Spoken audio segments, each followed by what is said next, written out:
বরকত হবে ইনশাআল্লাহ। রাত জাগেন, বেশি বেশি দোয়া করেন, একটু তেলাওয়াত করেন, একটু জিকির করেন, তাসবিহ তাহলিল করেন, রাতটা কাটিয়ে দেন। শেষের দশকে মার্কেটে ঈদের শপিং করতে যায় না। ঈদের খুশি আছে, ঈদের আনন্দ আছে, ঈদে ভালো পোশাক পরবো, সব ঠিক আছে। এই খুশি কাদের জন্যে?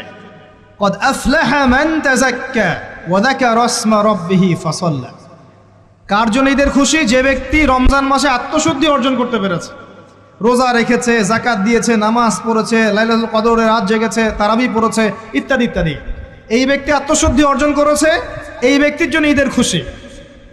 যে রমজান মাসে সিনেমা দেখেছে, সিনেমার শুটিং করেছে, পর্নোগ্রাফি দেখেছে, সুদ খেয়েছে, শিরক করেছে, বেদাত করেছে, হারাম খেয়েছে, এর জন্য ঈদের খুশি। মানুষকে ঠকিয়েছে, ব্যবসায় মাল কম দিয়েছে, পণ্য মজুত করেছে, ইচ্ছা করে দ্রব্যের দাম বাড়িয়েছে, সরকারকে বিব্রত করেছে, জনগণকে দুর্ভিক্ষের দিকে ঠেলে দিয়েছে, এদের জন্য ঈদের খুশি? কখনো না। ঈদের খুশি তাদের জন্য যারা আত্মশুদ্ধি অর্জন করতে পেরেছে। আল্লাহ পাক বোঝার তৌফিক দান করুন, আমিন। এটা প্রথম টিপস দিলাম আপনাকে। এবার আসেন, আপনি রমাদানে প্ল্যান করবেন যে আপনার জীবনে বড় বড় পাপগুলো কি কি হয়েছে। এই পাপগুলো যদি মানুষের সাথে জড়িত হয়ে থাকে, আপনি মানুষের সাথে গিয়ে গিয়ে ক্ষমা নিয়ে নেবেন। কারো টাকা নিয়েছেন, দেন নাই, দিয়ে দিবেন। কারো সম্পত্তি পায়, দেন নাই, দিয়ে দিবেন। কারো হকটা নষ্ট করেছেন, গালি দিয়েছেন, গীবত করেছেন বা তহমত দিয়েছেন, অপমান করে ইত্যাদি, ক্ষমা চেয়ে নেবেন। রমাদান মাসে মানুষের হকটা দিয়ে দেন। আল্লাহর কাছে জড়িত যে পাপগুলো আছে, এটার জন্য ইস্তেগফার যথেষ্ট।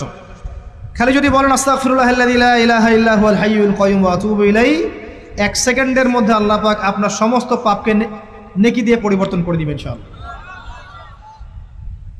এবার প্র্যাকটিক্যালি যাবেন, সেহরি করবেন। সাহরির মধ্যে বারাকা আছে। সাহরি না করে রোজা রাখাটা উচিত না। সাহরির মধ্যে বারাকা আছে।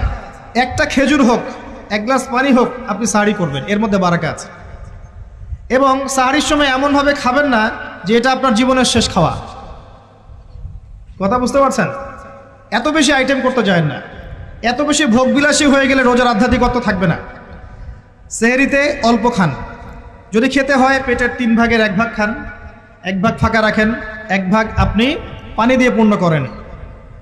এখনকার কিছু তথাকথিত আশেকা রসুলের মতো হতে যায় না, যাদের ভুঁড়ির জ্বালায় চেয়ারে বসতে পারে না, এই কাজ করতে যায় না।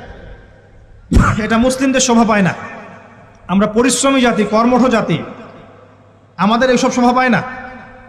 এটাও শেষ জামানা হাদিসে আছে। কি নাই আসলে, শেষ জামানে এক শ্রেণী মানুষ বের হবে যারা হবে সাকিল, একদম উড়িওয়ালা, ঠেস দিয়ে বসে থাকবে আরাম করে, এবং